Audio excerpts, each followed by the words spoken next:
On va chanter ce chant qui dit oh Dieu, car le premier miracle de Jésus, tu transformes l'eau en vin. Alors j'espère que vous êtes prêts à vous lever, à chanter, à taper dans les mains si vous voulez. On va vraiment se déclarer et se réjouir.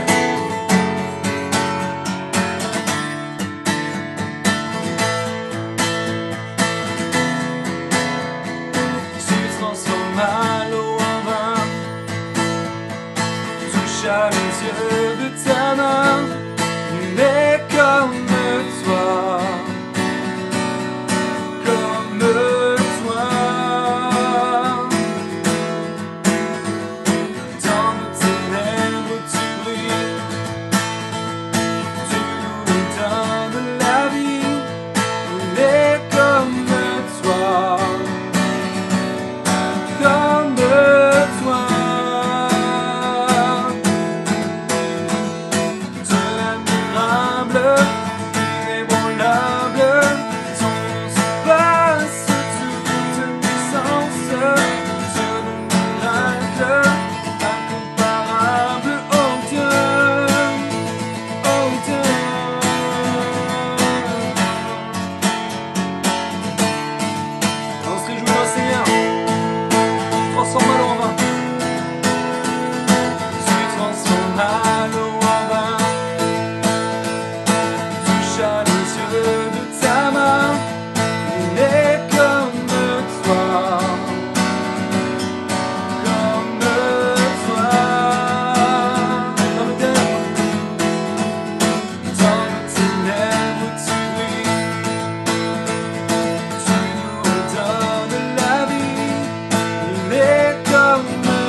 Admirable, Dieu admirable, inébranlable, ton nom surpasse toute puissance, Dieu de miracle, incomparable, oh Dieu, oh Dieu.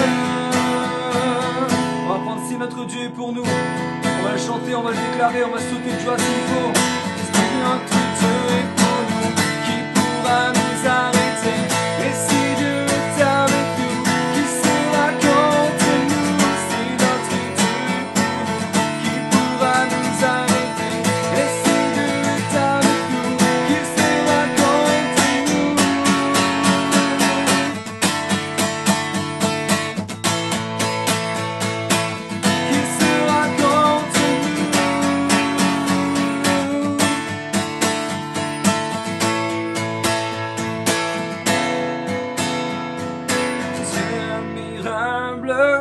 Inébranlable, ton surpasse toute puissance, Dieu le miracle, incomparable, oh Dieu, oh Dieu.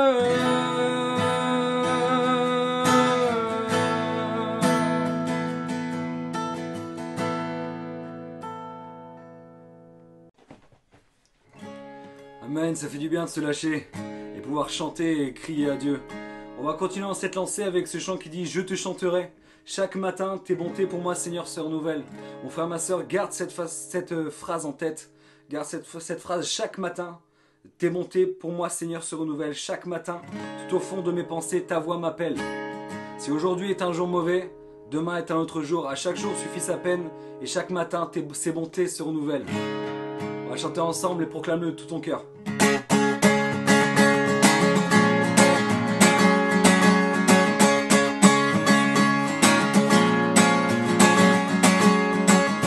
Chaque matin, tes bontés pour moi, Seigneur, se renouvellent. Chaque matin, tout au fond de mes pensées, ta voix m'appelle.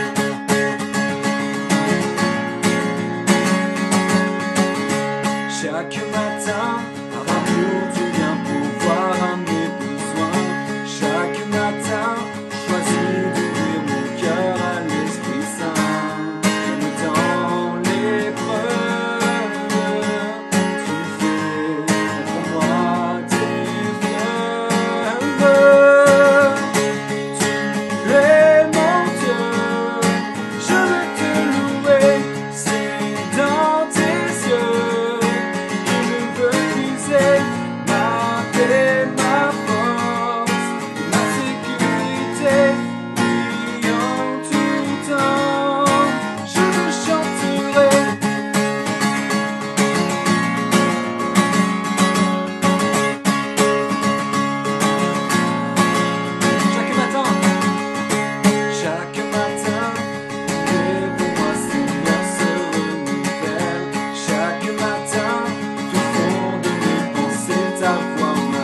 voudrais qu'on prenne ce dernier chant qui dit honneur à ton nom, louange à ton nom, sois élevé.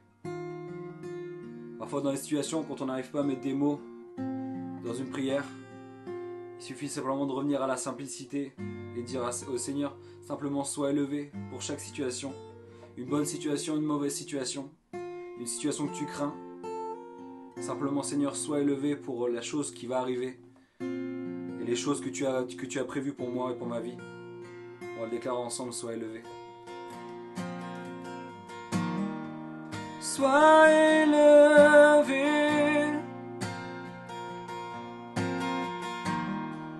élevé plus haut.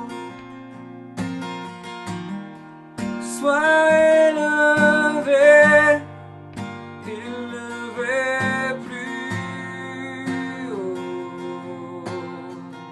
Chantons louange à son nom.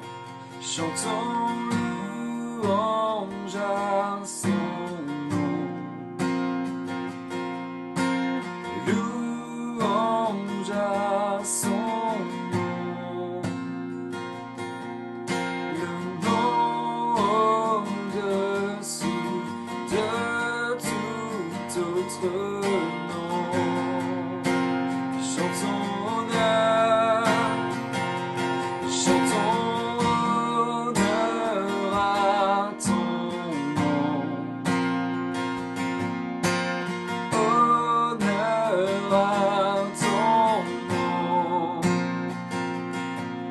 Le nom bien plus grand que tout autre nom. Sois élevé. Sois élevé,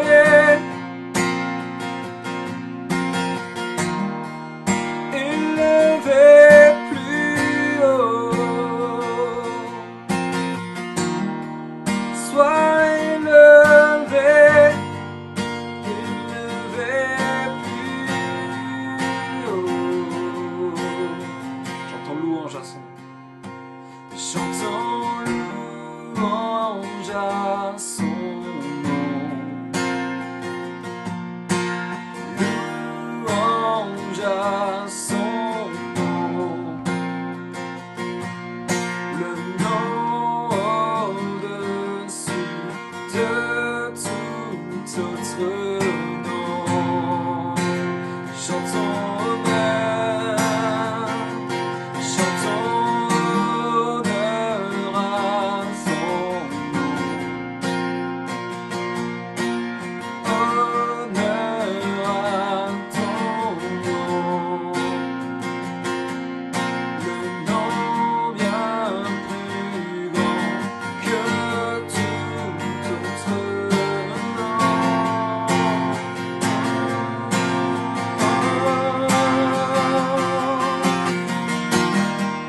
Sois élevé,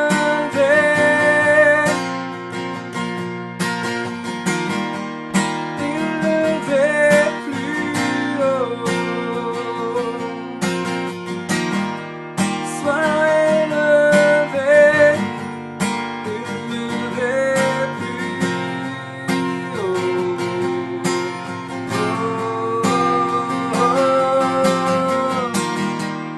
Sois élevé,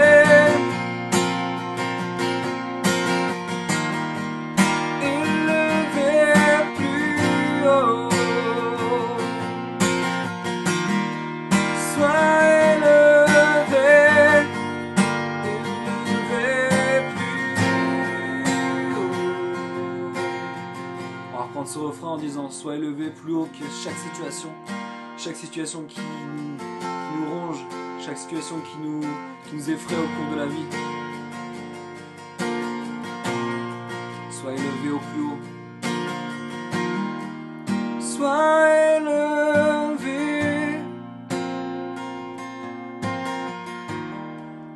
élevé plus haut. Sois élevé, élevé plus haut. Encore une fois.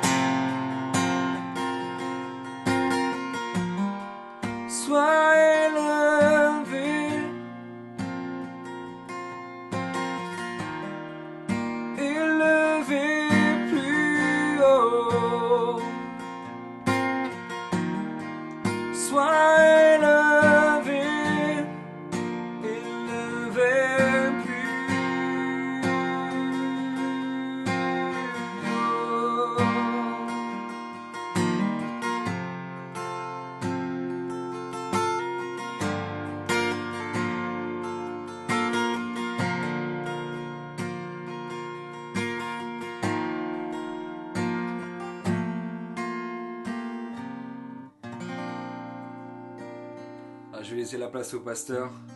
Soyez bénis et à dimanche prochain. Bonjour, bonjour à tous. Je suis encore dans la joie d'être avec vous ce soir. Je dois me réhabituer, c'est plus ce matin, mais ce soir, parce que alors que je vous parle, ce matin, on a déjà eu, par la grâce de Dieu, une réunion de prière ici. Mais la réunion de prière de la semaine passée, nous avons vraiment été bénis. Nous étions une dizaine à l'église, mais nous avons été bénis. Donc, il y a encore quelques places à prendre. En tout cas, n'hésitez pas à vous inscrire le dimanche pour notre réunion de prière ici même, tous les dimanches jusqu'à nouvel ordre à 10 h dans cette église. Le culte se transforme en réunion de prière et je serai dans la joie à vous recevoir tous les dimanches à 10 h. Donc, si vous voulez, et comme je l'avais dit la dernière fois, allez, ne dites pas que je ne sais pas prier, pasteur, c'est pas ma place. Vous êtes tous les bienvenus. Et nous passons dimanche après dimanche des moments glorieux dans la présence de Dieu. Vous êtes les bienvenus. On va continuer notre série sur de messages « Vivre un évangile pratique ». Et c'est vraiment toute la vision de cette année 2021, c'est de vivre un évangile pratique. Et on va principalement axer le social.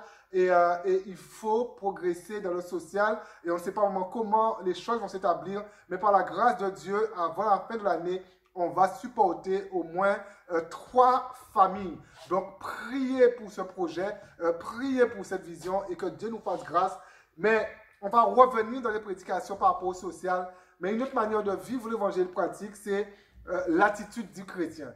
Et on ne peut pas vivre un évangile pratique sans avoir une attitude, sans démontrer des choses au travers de notre comportement. Et ce soir, mon message n'a rien de légaliste. Nous sommes tous en devenir, mais je crois vraiment tellement de textes de la Bible nous appellent à vraiment bonifier notre attitude. Et c'est ça que nous allons voir pendant quelques dimanches, l'attitude du chrétien. Et pour ça, mon épouse va lire le texte de base, le texte principal qui va nous accompagner ce soir, qui se trouve en Philippiens 1, 27.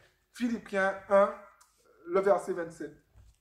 Seulement, conduisez-vous d'une manière digne de l'évangile de Christ, afin que, soit que je vienne vous voir, soit que je reste absent, j'entends dire de vous que vous demeurez ferme dans un même esprit, combattant d'une même âme pour la foi de l'évangile, sans vous laisser aucunement effrayer par les adversaires.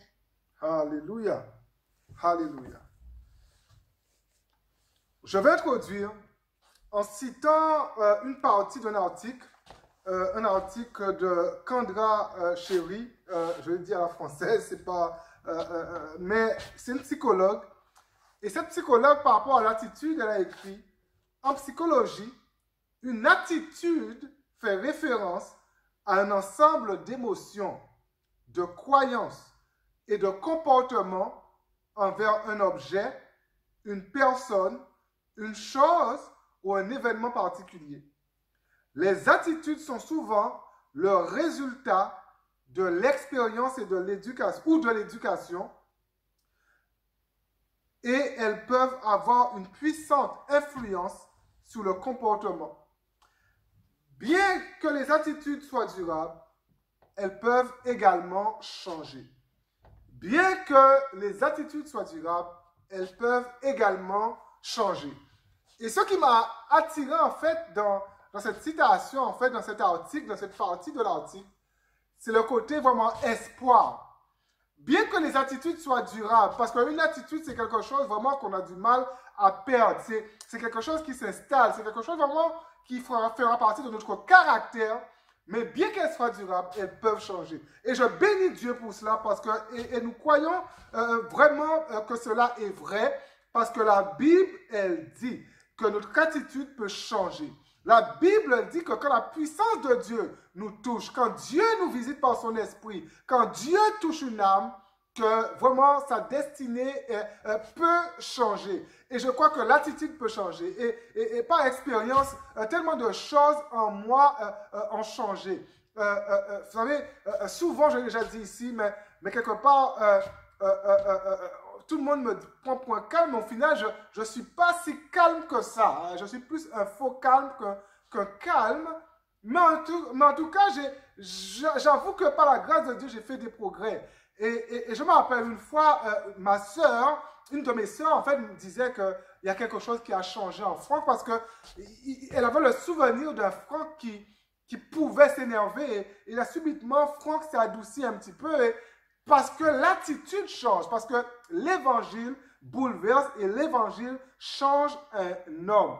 Ce matin, nous introduisons vraiment tout ce message sur l'attitude du chrétien et nous allons voir par la suite les aspects de nos vies qui sont touchés par notre conduite, les aspects de nos vies que Dieu a changés et quelque part qui sont touchés par la conduite chrétienne. Une chose est certaine, même si le plus important c'est Dieu lui-même, notre vie chrétienne est fortement liée à ce que les gens pensent de nous. Vous savez, même si voilà, mais quelque part c'est lié à ce que les gens... Et c'est tellement important en fait d'avoir un témoignage vis-à-vis de ceux qui nous voient. Vous savez, Dieu ne nous voit pas, mais les autres nous voient. Nos collègues nous voient. Et quelque part, c'est eux en fait qui peuvent dire que nous sommes différents. Et c'est tellement intéressant de voir en fait que parfois en fait des gens ont une attitude en public et derrière le public, la mauvaise attitude, c'est comme si en fait Dieu ne nous voit pas et Dieu... Mais les autres ne nous voient plus et c'est comme si c'est chamboulé. Mes frères et sœurs, Dieu nous voit, mais aussi les autres nous voient. Et quelque part, l'attitude, en fait, c'est pas seulement là où les hommes ne voient pas, mais l'attitude, c'est partout parce que là où les hommes ne voient pas, Dieu, il voit. La chose qui est nécessaire de saisir pour chacun ce matin est que peu importe les faiblesses des uns et des autres, nous devons nous supporter et croire que Dieu fera si bien sûr les uns et les autres nous nous mettons dans une position pour que Dieu fasse. Nous devons croire que Dieu fera et nous mettre dans une position pour que Dieu fasse dans nos vies, puisse faire dans nos cœurs pour que Dieu touche nos vies et nous change. Et mon premier point de ce soir, notre modèle est Christ. C'est mon premier point de ce soir. Notre modèle est Christ. On peut connaître ce que Dieu veut pour nous, concernant notre attitude, que si nous nous nourrissons de la vie de Jésus. Je répète, on peut connaître ce que Dieu veut pour notre attitude, que si nous nous nourrissons de la vie de Jésus. Et la vie de Jésus est contenue où? Dans les évangiles. Et au travers de l'Ancien Testament aussi, là où nous découvrons Jésus, parce que dans l'Ancien Testament, nous voyons Jésus. Jésus a sa vie partout dans la parole de Dieu. De la Genèse à l'Apocalypse, la vie de Jésus est contenue dans la parole de Dieu. Et ici, l'évangile, frères et sœurs, c'est la bonne nouvelle. C'est la bonne nouvelle de Christ. C'est la bonne nouvelle du témoignage de Jésus. C'est la bonne nouvelle de Jésus qui aime. La bonne nouvelle de Jésus qui a vécu sans péché. La bonne nouvelle de Jésus qui a guéri les malades. Et c'est notre modèle. Ici, notre modèle, c'est Christ. Mais ce texte nous dit que Jésus ne fera pas tout pour nous. Nous devons aussi prendre position et littéralement décider de nous conduire d'une manière digne de l'évangile. On doit décider. Jésus ne fera pas tout pour nous. Mais à un moment donné, on doit décider de vivre d'une manière digne de l'évangile. Quand le texte nous dit, conduisez-vous, il nous dit, en fonction de notre modèle, qui est la vie de Jésus, que nous devons nous engager à avoir une attitude digne de l'évangile. Une attitude digne de l'évangile. La question c'est, comment je vis ma vie aujourd'hui? Comment je me comporte? Est-ce que j'ai une attitude digne de l'évangile? Une attitude digne de l'évangile. Dans toutes nos imperfections, notre vie, notre témoignage doit être une bonne nouvelle pour les autres. Et c'est tellement intéressant. Notre vie, notre témoignage doit être une bonne nouvelle pour les autres. Vous savez, il y a des chrétiens, en fait, sans dire trop de choses, c'est juste les autres qui viennent vers eux. Parce que quelque part, les autres voient en fait qu'il y a quelque chose de différent. Et je déclare vraiment que quand nous avons un témoignage, une attitude digne de l'évangile, nous attirons les autres à nous. Automatiquement, on les interpelle. Ils trouvent qu'il y a quelque chose de bizarre. Ils trouvent qu'il y a quelque chose à explorer dans le frère, dans la sœur. quelque chose à explorer dans le jeune homme, dans la jeune fille. Il y a quelque chose à explorer parce que l'attitude est différente. L'attitude. Pour moi, le pasteur, ce n'est pas facile d'avoir cette bonne attitude. Et quelque part, s'il y a quelqu'un qui dit c'est facile d'avoir une bonne attitude, je te dis, sois béni. C'est pas facile d'avoir une bonne attitude. Et nous devons le reconnaître, ce n'est pas facile. Les standards de Dieu sont vraiment élevés et nous ne pouvons que compter sur sa grâce. Les standards de Dieu sont élevés. Et tous les matins que je me lève, je dis, Seigneur, tu me demandes trop. Tellement élevé, mais tous les matins, je me rends compte que, Seigneur, je dois me reposer sur ta grâce. Parce que tes standards, pour moi, sont tellement élevés. N'oublions pas que la parole de Dieu nous enseigne que celui qui se croit debout prenne garde de tomber. Et ne croyons jamais que nous sommes arrivés. Et tous les jours, nous devons renouveler ça en nous et continuer à dire, Seigneur, aide-moi, fortifie-moi. Mais quelque part, je prends la décision de. Il y a cette dimension où je reconnais mes faiblesses. Où je reconnais qu'après des années de conversion, je me bats avec tel péché. Et tous les jours, à chaque moment, à chaque matin, je laisse Dieu renouveler sa force en moi. Je bénis Dieu parce que quelque part, l'apôtre Paul l'a reconnu. À un moment donné, l'apôtre Paul va dire, je fais le mal que je ne veux pas faire et je ne fais pas le bien que je veux faire. Et quelque part, l'apôtre Paul réalise en fait qu'il se bat avec quelque chose. L'apôtre Paul réalise qu'il y a une dimension de faiblesse en lui. Mais des fois, je suis tellement choqué de voir des chrétiens qui se croient parfaits. Alors que le grand apôtre Paul, si je peux dire le grand apôtre Paul, il reconnaît en fait qu'il y a quelque chose de faible en lui. Il reconnaît quelque part, il y a une faille en lui. Et là, il reconnaît que par rapport à cette faille-là, je dois le reconnaître et je dois faire tout pour rester en Christ et gagner cette faiblesse. Dimension de faiblesse, mais le reconnaître. Dieu nous a déjà changés, frères et sœurs. C'est tellement intéressant de le savoir, de le déclarer sur nos vies. Dieu nous a déjà changés selon le modèle de Jésus. C'est fait. Et pourtant, parfois, nous sommes si loin de la perfection de l'évangile. C'est ça un peu le contraste, c'est ça un peu la difficulté. Dieu nous a déjà changés, mais parfois, nous sommes si loin du modèle. C'est vraiment intéressant de saisir ça, mais c'est normal. Parce que, frères et sœurs, quelque part, Dieu nous a déjà changés, mais pour notre part, c'est un travail de tous les jours. C'est un travail qui nous dit que ce n'est pas facile. Et frères et sœurs, ne croyons jamais que c'est simple de faire la volonté de Dieu. Mais quand nous sommes connectés à la source, ça devient simple. Ou alors ça devient de plus en plus simple. Cependant, il désire que nous reconnaissions que, ce que nous sommes, qui nous sommes aujourd'hui, Dieu veut que nous puissions le reconnaître, de façon à ce que nous ne puissions pas être la même personne demain. Et parfois, je dois juste reconnaître qui je suis aujourd'hui. Je dois juste reconnaître que je suis faible aujourd'hui. Je dois juste reconnaître mes incapacités aujourd'hui, afin que demain, je sois transformé de gloire en gloire, à la même image que mon maître. Le secret que nous devons avoir,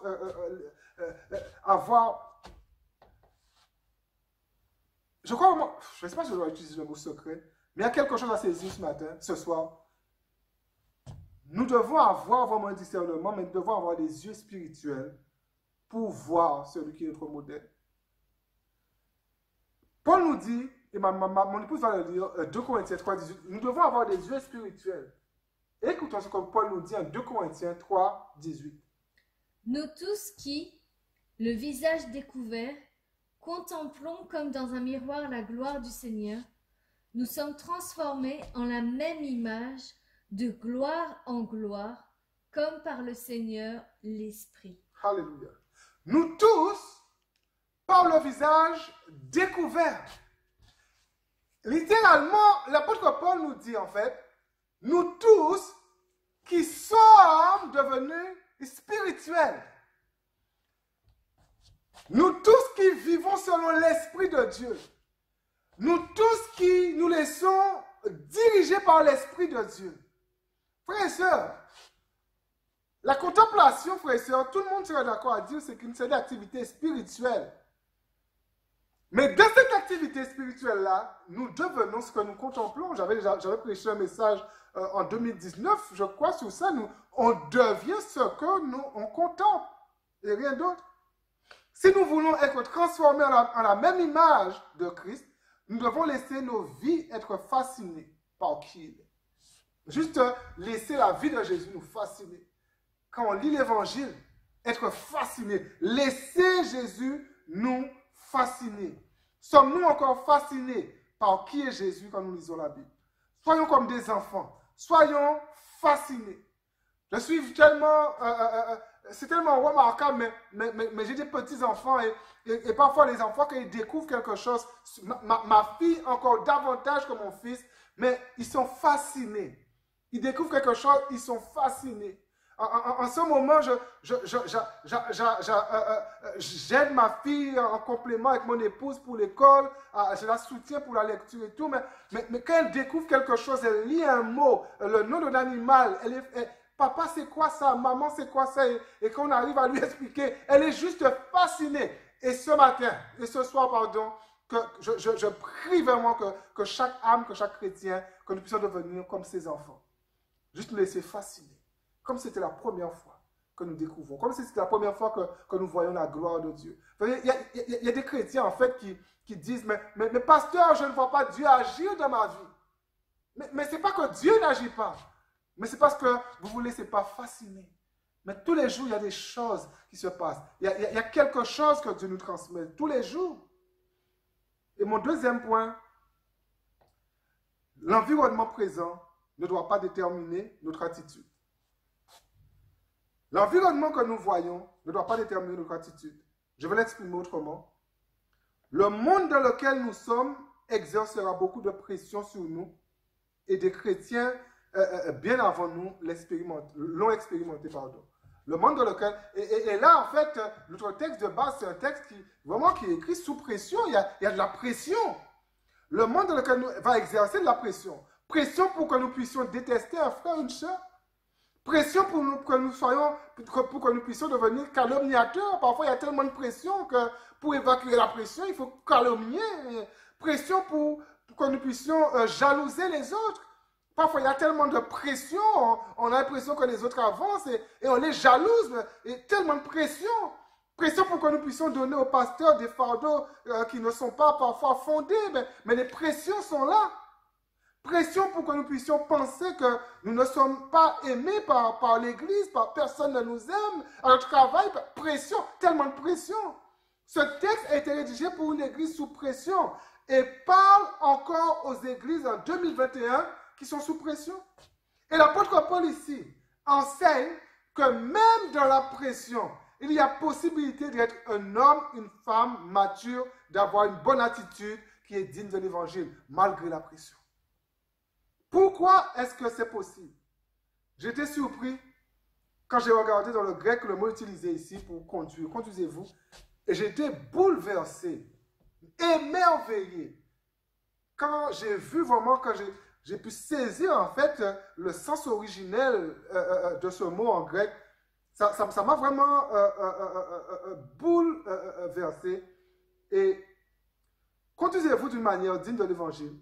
Conduire ici, c'est... vous n'allez pas retenir, mais c'est un mot en grec, politeomai, qui renvoie directement au royaume auquel nous sommes liés, qui renvoie directement au royaume que nous appartenons. En fait, quand nous lisons ce texte, nous devons être capables de répondre avec beaucoup d'honnêteté à la question suivante. Notre royaume est-il céleste? Ou alors notre royaume est-il terrestre? Conduisez-vous. Qu'est-ce qui me domine?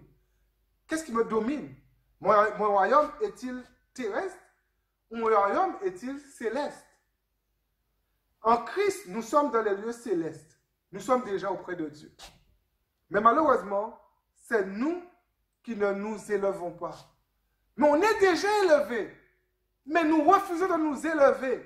Parce que quelque part, nous ne sommes pas devenus ces personnes spirituelles que Dieu veut que nous venions. Parce que frères et sœurs, la spiritualité, ce n'est pas de commencer à critiquer le monde ça. Détournez-vous du monde. Le monde est entré dans l'église. Ça, c'est des chrétiens charnels. Mais spirituels, ce sont des chrétiens qui se sont élevés, mais qui sont parfaitement dans le monde. Et qui n'ont pas de problème à être à côté de quelqu'un de mauvaise vie, à être à côté d'une prostituée, mais je sais que je suis élevé. C'était le cas de Jésus. C'était le cas de notre modèle, pardon. En Christ, nous sommes élevés. Avec un frère, nous avons eu une discussion sur ce sujet, et je pense que le frère va rigoler. Ce texte nous dit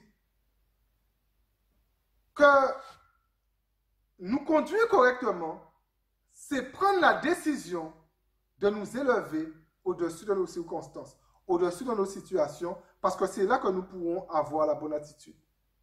À chaque fois que je prends la décision de ne pas pécher, je prends la décision de m'élever au-dessus de la tentation. Quand nous nous élevons par notre conduite, par notre attitude, cela a un impact sur tous les aspects de nos vies. Tous les aspects de nos vies sont touchés. Ici, notre conduite, ici, est une invitation pour chaque enfant de Dieu à vivre comme des citoyens des cieux. C'est ça notre conduite, une invitation à vivre vraiment comme des citoyens des cieux, à vivre comme, voilà, nous sommes assis dans les lieux célestes à la droite du Père, la Bible me le dit, et je m'élève. Nous devons apprendre à laisser notre position en Christ nous influencer, et pas nos circonstances. Je le redis encore, nous devons apprendre à laisser notre position en Christ nous influencer, pas notre circonstance. Et quand on arrive là, en fait, c'est ainsi, en fait, qu'on vit dans nos vies d'une manière pratique la sanctification. Parce que nous sommes dirigés, nous sommes influencés par notre position en Christ. Et mon dernier point pour vous ce soir, notre attitude est pour glorifier Dieu. Seulement conduisez-vous d'une manière digne de l'évangile de Christ, afin que vous soyez, afin que soit que je vienne vous voir, soit que je reste absent, que je ne vienne pas, j'entends dire de vous que vous demeurez ferme dans un même esprit, combattant d'une même âme pour la foi de l'évangile. Que je vienne ou pas, je veux que vous ayez un bon témoignage, une bonne conduite. L'apôtre Paul dit ici aux croyants de Philippe, ici, il dit, que je vienne ou pas au milieu de vous, ayez une bonne conduite, une bonne attitude. En fait, il est en train de dire, craignez Dieu et pas moi. Et c'est ça en fait que je dis à l'église. Depuis que je suis arrivé ici, je dis à l'église, je suis votre pasteur, mais craignez Dieu, mais pas moi. Frères et sœurs, j'ai rencontré des chrétiens qui craignent plus leur pasteur qu'ils craignent Dieu. Devant leur pasteur, ça file droit. Mais dans la présence de Dieu, là où le pasteur ne voit pas. L'apôtre Paul leur dit, craignez Dieu et pas moi. Et je ne suis pas en train d'enlever le fait qu'un chrétien doit respecter son pasteur. Oh, je n'ai pas dit ça. Mais la crainte, c'est la crainte de Dieu.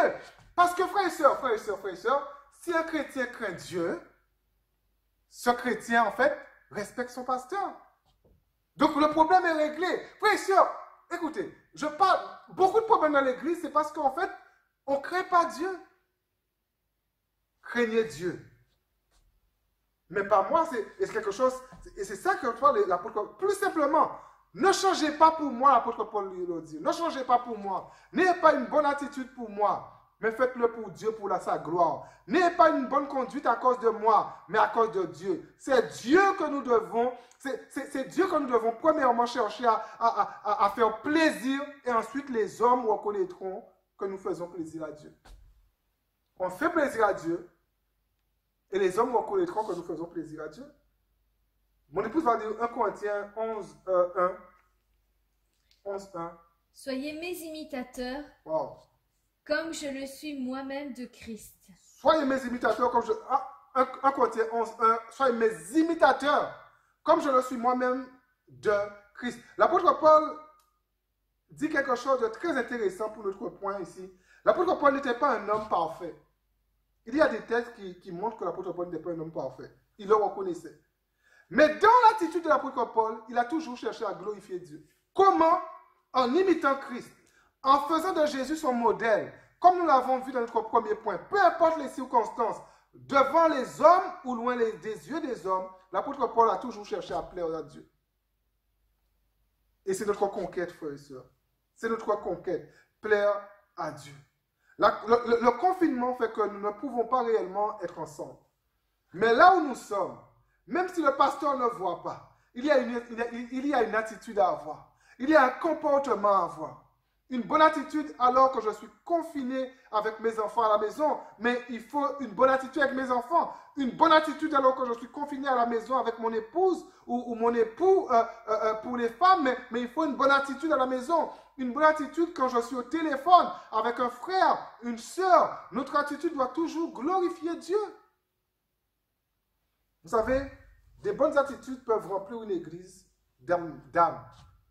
Des bonnes attitudes peuvent remplir une église d'âme. Mais des mauvaises attitudes peuvent vider une église. Et au nom de Jésus, je déclare que chaque chrétien ici adopte une bonne attitude. Est-ce que je glorifie Dieu par mon attitude? Notre attitude fera fuir la calomnie au nom de Jésus. Notre attitude fera fuir le mépris au nom de Jésus. Notre attitude fera fuir le mensonge au nom de Jésus. Fuir la jalousie au nom de Jésus. Est-ce que je glorifie Dieu par mon attitude?